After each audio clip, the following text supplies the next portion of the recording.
Welcome to our final AI webinar for 2025. I can't believe we're here already. We've gone through so many amazing topics this year. There's been so much change as well that's happened. And I thought the best way to begin our final webinar for the year or to kick off with is just to try and make some predictions about AI going into 2026. Now, do I have a crystal ball? Absolutely not. But what I've done is I have looked at all of the commentary around what's going to happen. I've looked at the research and the predictions that people have made, experts in the field have made around what's going to happen next year or what might happen. But really, it's anyone's guess. But I thought I'd bring these all together for you in this final presentation and just to discuss some things that we should be mindful of as we go into next year in terms of AI, but also to think about this because my background is strategic communication, looking at it through that lens. But if you have any sort of business, communication is important to all of us. It's going to be useful and relevant to everyone. Let's kick off with my predictions for next year. And I have to say, like, why are we even doing this? Because no one really knows. We really don't. But I'm doing it because it's moving so quickly. If you think about all the things that happened this year, some of it was earmarked, but I think a lot of it was way outside of what we were expecting. Things like the quality of AI video now is outrageous. Now looking at VO3 in the last few days with Google Gemini, and even Google Gemini's new latest model is really amazing. The images and text to images is fantastic. I think there's been a lot of major updates, even with ChatGPT and 5.1. Many updates we weren't seeing. We speculated. There was a speculation around AGI this year, but a lot of people thought, no, it wasn't going to happen. And clearly it hasn't officially happened yet. There's still a long way to go in this space and things that are unknown, but it's accelerating at a rapid rate. You can really see that with every day there's something new happening. The thing we need to know, though, is with all of these changes, how is that going to affect what we do in our marketing and our communication for our businesses and organizations, and what we need to do in terms of changing our practices to keep up with everything and to make sure that we're on top of it. And then what I'm going to do with this is talk about the changes and then what we need to do to keep up with them and also make the most of them when they happen. The first prediction, I've got a series of predictions. The first prediction is about budgets now shifting from hype to value. What do I mean by this? At the moment, through my work with strategic communication agencies and teams and things like that, everyone is very sort of tool focused, AI tool focused, and they're jumping at the latest tools rather than being more strategic. And I think there are a lot of people, and myself included, who are really wasting a lot of money on tools because they're not thinking as strategically. This sort of mindset's going to shift, where people are going to spend that money on tools unless they can see some sort of return and how it's going to work in actuality.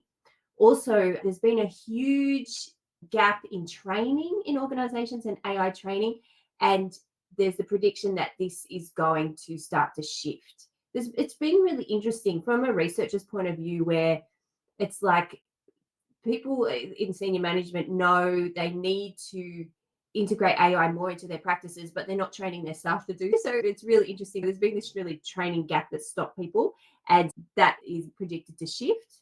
The other thing is AI agents. Now, I would say this year, 2025 was the year of the agent, but I don't think we've seen anything yet in terms of what these things can do. And it's predicted that because AI agents really need a lot of data to do their job well, it'll bring to light these new things called agent lakes. These will be repositories for data within organizations, stuff that you can't use an external tool for and it shouldn't go externally.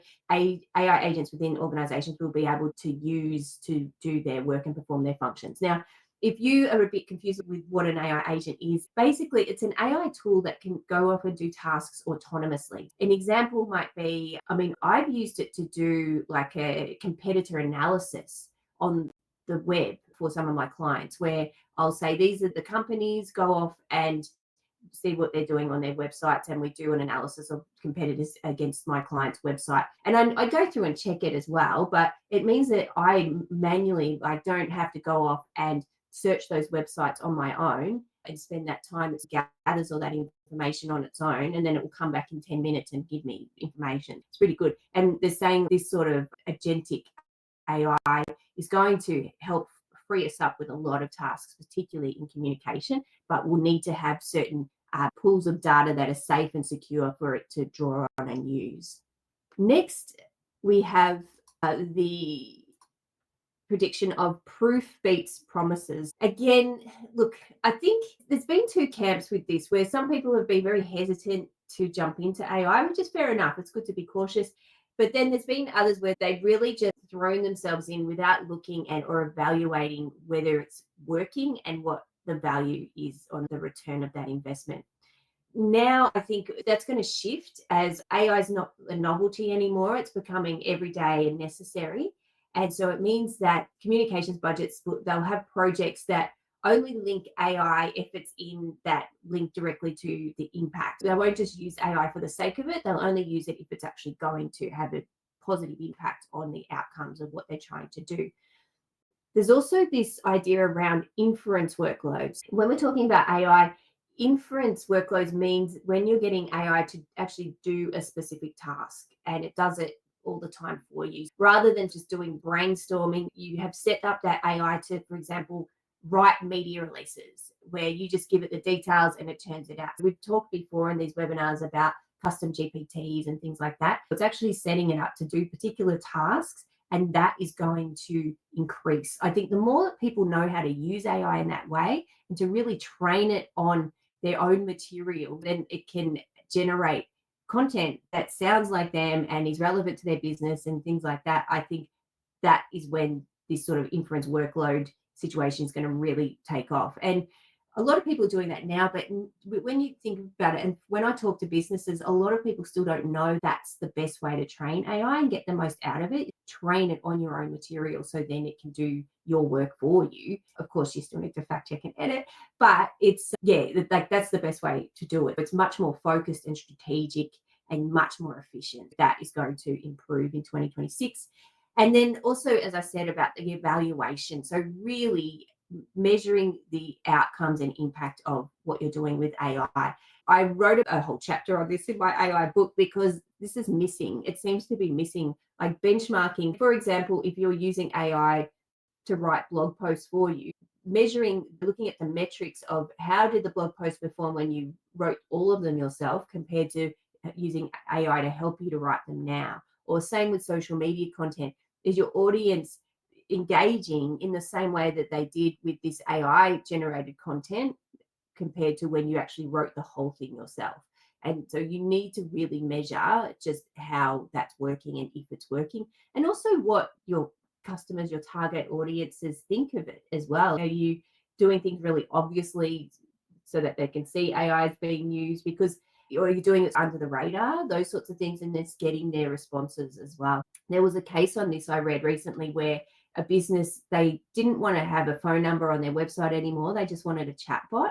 But their business was for senior members of our community where they hated chatbots. So we're using like an AI chatbot with a target audience who hated communicating in that way. And so again, it's not just jumping at AI, it's actually thinking about who you're trying to connect with as a communicator and making sure that it's actually relevant and appropriate. And in terms of implications from the prediction so far, it's important to use AI in a way that is useful to you. One way is to build dashboards, and there's tools that can help you to do that. For example, you can use it to measure media engagement. You can look and see what's happening on your social channels. And there's tools that do that now already, but you can actually create your own tools now, which is really helpful using AI, and really customize it to your needs and personalize it. AI allows you to do that. The next is to really embrace training. And I see it now. I work with some organizations who they'll wheel me out once a year to do something on their professional development day, and then I won't see them again for another year. And there's so much change constantly that training needs to be real. I recommend it to be like a monthly thing, AI training every month to talk about the updates and how things are changing, but also having it as an ongoing conversation within your team and with your employees around things that not only are changing, but how they're using it and what they're finding effective, because everyone uses it in so many different ways. And really, it's a matter of sharing and learning together. And so that's why AI training can't just be like a once a year type of thing. The other thing is mastering those agent operations, really learning about AI agents and those autonomous agents and seeing what they can do for you specifically in the tasks that you do. And then also remembering that you still need to be that human in the loop and making sure that you keep developing the human skills that you have, because AI is not going to replace those. And that's where your strength lies. Like, you will always be the human, and you can do that. You can have that human connection, the empathy, ethical judgment, and human experience to draw on to connect with others that the AI won't have. It's really important to make sure that continues. Now, prediction 3 is more about AI agents. Shopping is going to change completely. It really is. Now, we saw this with when online shopping happened. People were very reluctant to put their credit card or your bank information online. It took a long time. If you look at that, have you ever seen the diffusion of innovation model where it's like a big curve? And it took some people a long time to feel comfortable to do that. Some still don't do that, which is interesting. But AI agents doing your shopping for you is really going to be a thing. Basically, what you will do, you'll go into your AI tool and you'll say, find me. Oh, this is my fantasy. It will already know about my family. I love my family, but I don't have a lot of time to go out and find a lot of gifts for them, unfortunately. I will have this agent who knows them, and they'll say, buy my Christmas present for this person. Here's the budget. Or I'll say, bring back some options for each person, and then it will scour the internet, and I'll need the delivery times, the budget, all the specifications in my prompt, and I can just keep doing what I need to do, and it will go off and find those things for me. It will do my shopping for me, and then I can go to the checkout and buy things. ChatGPT is already about to integrate PayPal into its systems. Pretty soon you'll be able to even purchase within ChatGPT, or the agent will be able to go off and purchase on your behalf. I'm still a bit hesitant about an agent purchasing on my behalf. I think I would still like to see what it's buying, because my goodness, can you imagine if you linked a credit card with a big limit on it? That's just a recipe for disaster. But I think we will get to a point where, yeah, it'll just be commonplace for AI agents to go off and do your shopping. And as you can see here, 24% of AI users are already relying on AI assistants to find products and services for them anyway. It was only a few weeks ago, I was coming back from the US and I was waiting for my flight from Vancouver to Brisbane, and I got a call asking for help with Instagram. Someone actually typed in Coolum social media expert or whatever in there, and I was in there, and they rang me. And this is a way that people are using it as well.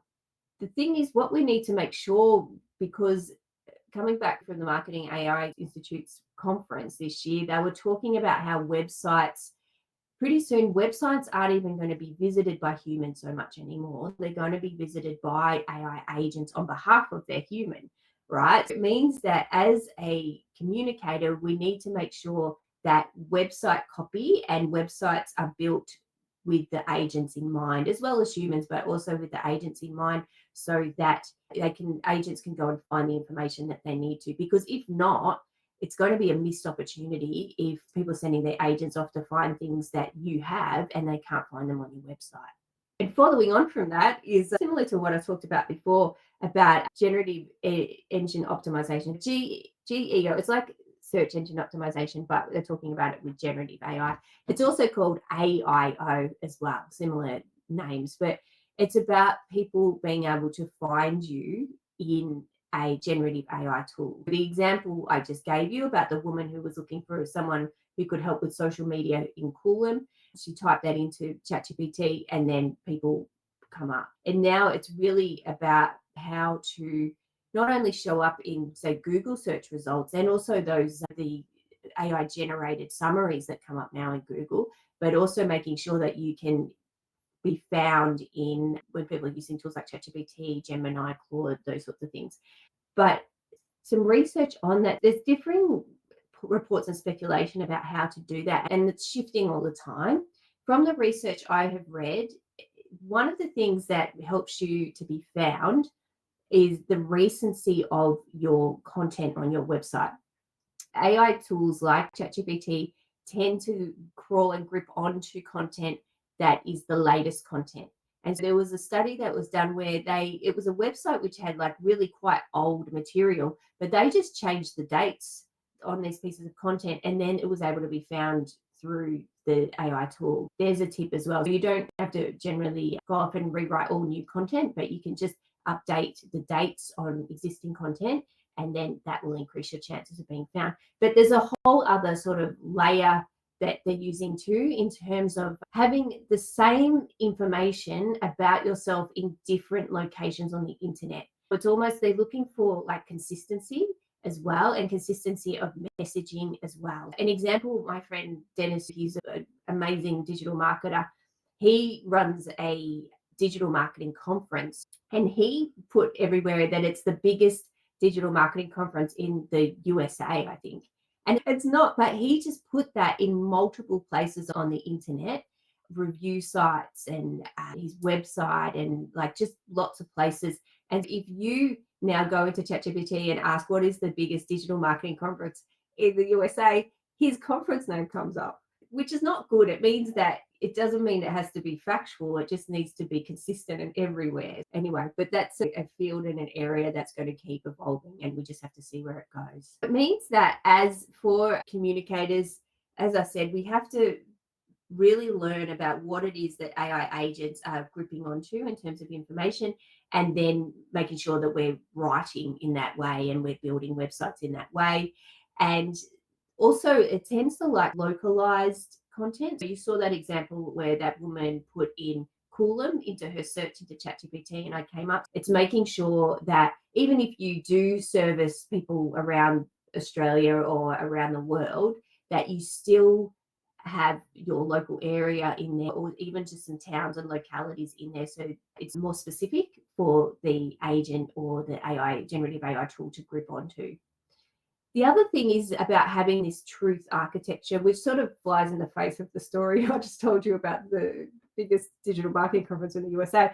But the truth architecture, this is a term that's now being used to talk about, it's almost having processes in place that will prevent misinformation, incorrect information going out of your organization and onto the internet, social media, wherever it may go. It's doing things like, which I talk about all the time from my research, fact checking, making sure that you are using correct contextual information, editing heavily, making sure that you're that human in the loop when you're generating anything with AI that prevents any inaccurate information going out.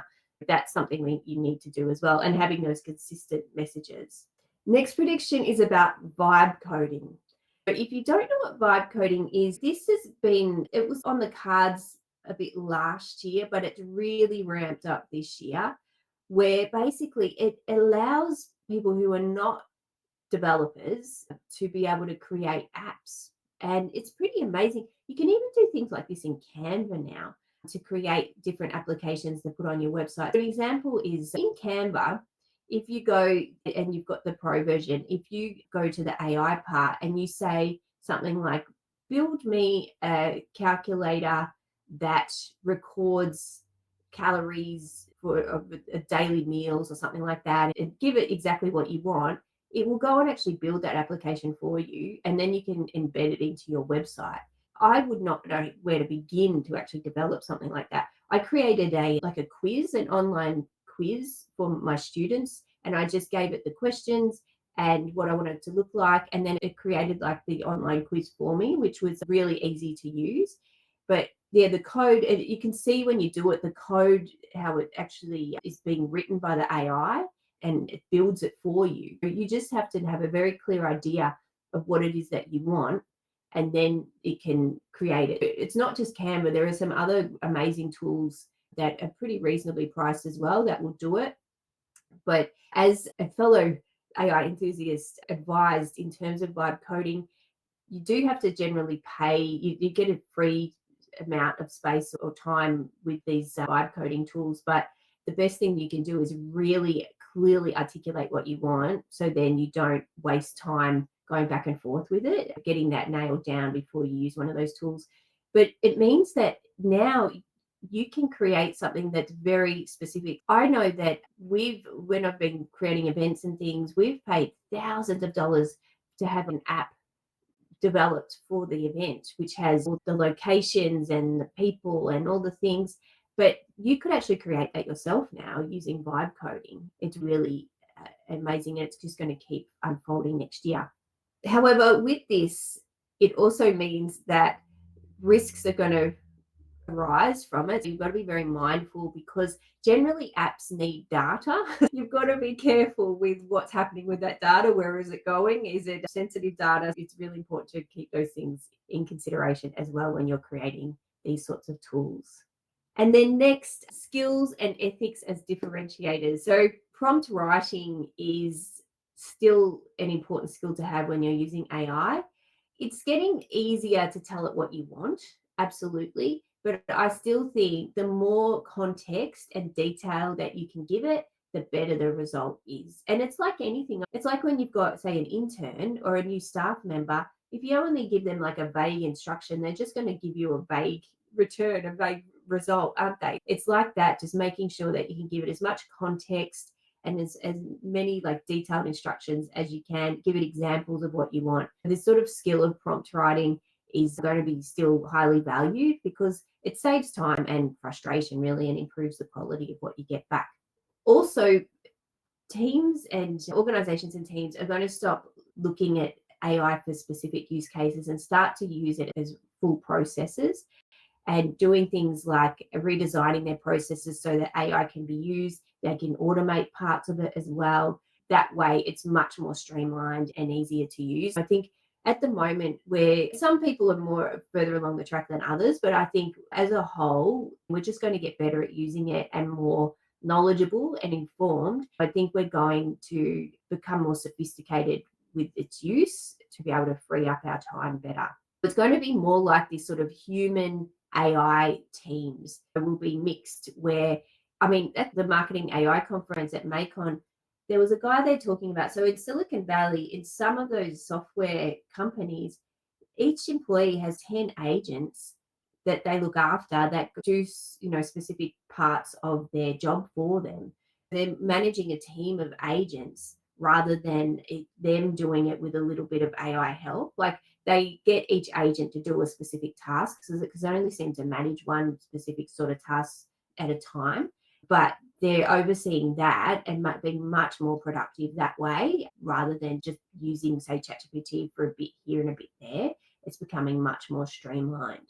Prediction 7, risk and regulation. I know we had to get to the boring stuff, but it's so important. What I found interesting today is that the Australian government is starting an AI Safety Institute, which was announced, I think, late yesterday. This is going to be very exciting, because it's not just government, it's going to interact and collaborate with business owners and with scientists and with a whole range of stakeholders, so that it can evolve along with the technology and help to keep everyone safe in terms of these things like misinformation, deep fakes, making sure that information is not being generated that is harmful, which is really important. But looking at us individually, it also means that we need to be so careful with what we put out. And I mentioned before about having those safeguards in place in terms of fact checking and editing. Also, critical thinking, making sure that organizations are really just seeing how their employees are in terms of their critical thinking, because I'm still hearing stories of people in organizations putting sensitive information into the free version of ChatGPT. And there's even an AI policy in place, but these people in teams are just either ignoring it or they are oblivious to it and oblivious to the dangers of what they're doing. I think it'll become more integrated, this sort of testing people's critical thinking skills in relation to AI. And then legal claims are going to rise, because if we don't put these safeguards in place, there's going to be a lot of litigation in response. It'll be interesting too, in terms of the legal claim thing, just to see how, because remember earlier, I think it was like last week, the week before, the Australian government said that AI tools are not to use copyrighted material to train on. So it'll be interesting to see how that plays out in 2026 as well. The implications for communicators, it's so important to keep building skills and also being responsible and teaching other people to be responsible, because there's still a lot of people who don't understand how AI, generative AI particularly, actually works. And it's really important that we keep educating other people in it as well. If we're using AI as part of our team, making sure that we define who is doing what and making sure that you're still, and there's always a human providing that ethical judgment and checking things and having that quality control. Again, at the Marketing AI conference, there was a guy there who said that there'll be a whole new role developed soon in most teams, which will be the AI content verifier and editor. There'll be a whole role just to do that, which I think would be amazing if that happened. It's important to manage risks, working really closely with the legal department and the IT department, just to make sure that whatever you're doing complies with those sorts of regulations. And then in terms of the vibe coding I mentioned before, it's really, I think it's amazing to be able to think about what would help you do your job better and then coming up with something that can do it. I had to play with it when I was in the USA around fact checking, like making an app that fact checked information and content that you put in. And it was pretty good. But my only worry was then I was using AI to fact check AI. Again, I would still need to be that human in the loop. But there's an amazing, like the world is your oyster in terms of what you can come up with. The sky's the limit, thinking about what you could create. And I've been given great advice in thinking that don't try and think of something that's going to make you $1 million. Think of something that's just going to save you some time personally. And then the chances are it's going to help other people too. It's important too, as we go forward, to try and stay ahead of the tools. Monitor what's happening in that space. It's not all about the tools, it's about using them strategically and things like that. But just trying to learn as much as you can, particularly around things like agents, AI agents, and generative search, things like synthetic data. Synthetic data is data that's AI generated that's used instead of real data. It's not as confidential or sensitive to help you to make predictions and things like that. It's good to learn about these things and learn where things are moving to. It's also good to do some safe pilot projects just to check things out before you decide to roll them out. If you're thinking about using a particular tool and rolling it out in your organization, just doing some small pilot projects first, just to check if that's the right tool for you. And also always check the safety and guards around that and what they're doing with your data, and just looking at it from a security point of view. And as I mentioned before, collaborating with other areas in the organization, if you have them, in terms of and things like that, making sure that you understand all different facets of the AI tool before you leap into it as well. And I mentioned before, training is really the key, and ongoing training. The more training that you can do, the better it will be. It is moving quickly, and it's easy to think what I learned today is not going to be relevant tomorrow. However, the thing is, things don't change that much, and what you learn today will help you to learn more tomorrow. It's a real scaffolding type of learning. I recommend going to webinars like these, of course. There's some really great free online training. Google has amazing AI training that's free. Marketing AI Institute has some excellent training as well. Some is free, and then they do webinars and things like that too. Yeah, so many options out there to just keep building your skills. Overall, I think that yes, there's going to be a tightening of budgets in terms of AI, but I think people will be more strategic about their choices. People are going to use AI to learn more about consumer behavior and their clients and target audiences, and to be able to create things that really connect with them. Ethics and governance is going to have to be more of a focus. At the moment, the number of organizations I speak to who don't have an AI policy is absolutely frightening. I think things will hopefully get a bit better next year. And I think people will feel a bit more free, maybe to be a bit more creative and use AI to be creative. Before we wrap up, I just wanted to share with you a couple of things I've got coming up. On the 1st of December, so that's on Monday, I'm doing a free half-hour session on the Maven platform about AI policies and how to create the 4 key aspects of a policy and what you need to do in order to create one that your team will actually follow. There's a lot of organizations who don't have a policy, and then I'm sure there are some organizations who have a policy and they know their employees are using it. And this brings together those two things to guide you. And that's all coming from my AI book and the research that I've done. It's all research led and research informed. And if you can't come along for the actual session, still register, and then you will get the recording as well. The other thing is, if you do register, and even if you can't come along, but if you can come along, you'll also receive a significant discount on a course I've got starting in January called AI Integration for Communication Leaders. Now, this is a 6-week course where I take you through all the steps required to create a really detailed plan. We develop your policy, we do like task mapping, we create processes, we have a training plan, all the things that you will need to actually do it in a really strategic way. You'll get quite a big discount if you come along or register for the lightning lesson, which is happening on the 1st. And this particular course, so there'll be 2 live sessions with me a week, and then there'll be some other material online.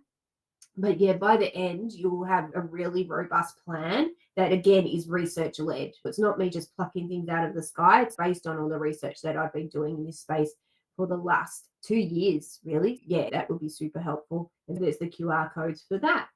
There's my books, Strategic Communication, which is where all the research that I'm using for these upcoming things, that's where that's all coming from. And then I've got my community. This is a free community on Facebook where we talk about AI in the context of strategic communication. And if I do other workshops, you get discounts to those. And I do a live every Friday night and talk about AI news for the week. There's that as well. Overall, I think in 2026, AI is going to be, we're going to be much more sophisticated in our use of AI. It's going to be much more business focused, where we're linking business outcomes to the use of AI and making sure that we're not wasting time and money just playing and jumping at tools. AI agents are going to be much more important. We're going to understand them a bit more and use them in a really more effective and efficient way. We'll be doing more training to fill in the training gap and building our skills regularly. And we're going to be much more focused, I hope, on protecting trust and making sure that we're using AI in a really responsible way. And so that's it from me. And I just wanted to say thank you so much for staying on and watching this far. And does anyone have any questions before I wrap up? And if not, that's perfectly fine. We will also send out, if you're on our mailing list, we create a infographic with the key points from this webinar, and we will send that through to you. And you'll also receive the recording as well. So thank you so much for coming along, and thanks for coming along to the webinars this year. It's been really fun being able to share these things with you, and these will continue, and I'll begin the first one in January 2026, and we'll see how many things I said today will actually come through. But have a great rest of the year, and thank you.